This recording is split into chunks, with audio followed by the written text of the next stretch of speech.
โอ้บรรยากาศครับชิวฝนตกหนักนะครับวันนี้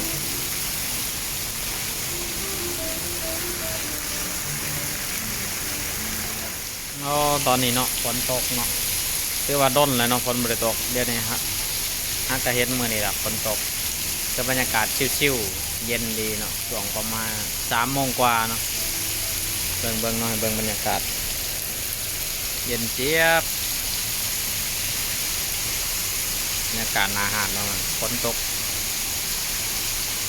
มันคืออยู่บ้านนะอยู่บ้านนี่เต็ม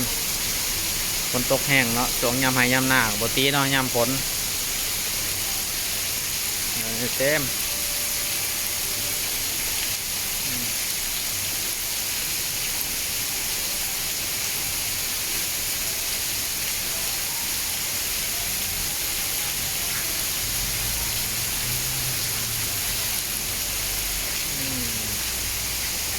เบิ่งกันว่าสีตกดนปานใดเนาะเพราะว่าช่วงก่อนเดือนก่อนมันตกแห้งเนาะระบายบ่ทันน่ะมันล้นเนาะแต่ว่าเดี๋ยวนี้เขามีเครื่องระบายเรียบร้อยแล้วเขาซื้อใดมาเรียบร้อยเนาะต่อให้แห้งสันใดเขาก็หับมือทันเนาะเบิ่งคือว่าค่อนข้างแห้งพอสมควรเนาะ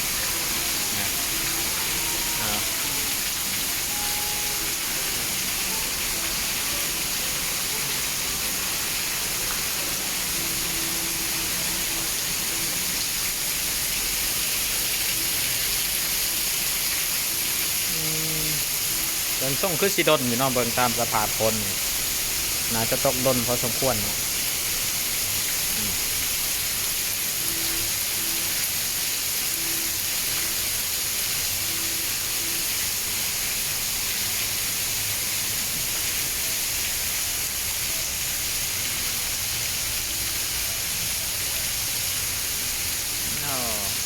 กล้องก็ไปอยากแจ้งปานใดเนาะมันใส่งานบ่อยากได้แหละมันไล่ๆเนาะมันบ่งามปานใด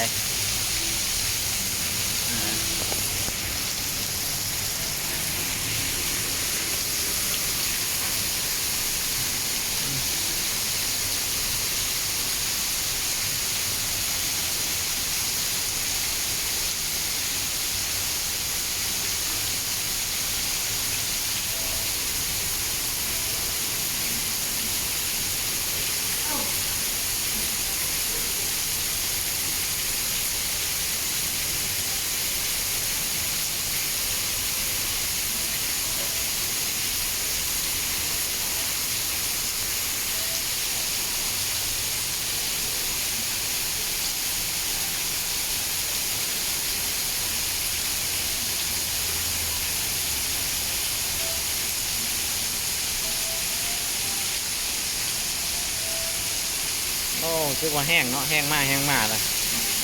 เริ่มแห้งขึ้นแล้วโดนสภาพพ้นคือสิดนอยู่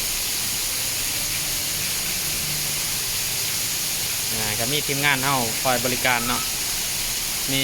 โฮมให้ตลอด24 ชั่วโมงพร้อมบริการเนาะลูกค้ามาก็ถือว่าปลอดภัยได้ทำประกันหายห่วงบ่มีเปียกเนาะมีขนมให้ตรงถึงรถโอ้แห้งเลยเด้อหลังลงละ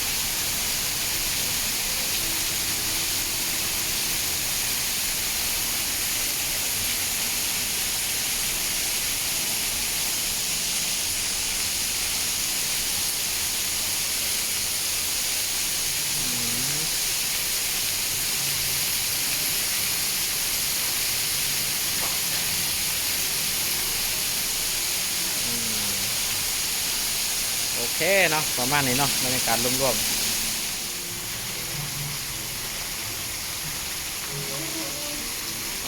ห้วยลงแล้วเนาะตกบดนห้วยลงละใกล้สีเศร้าละ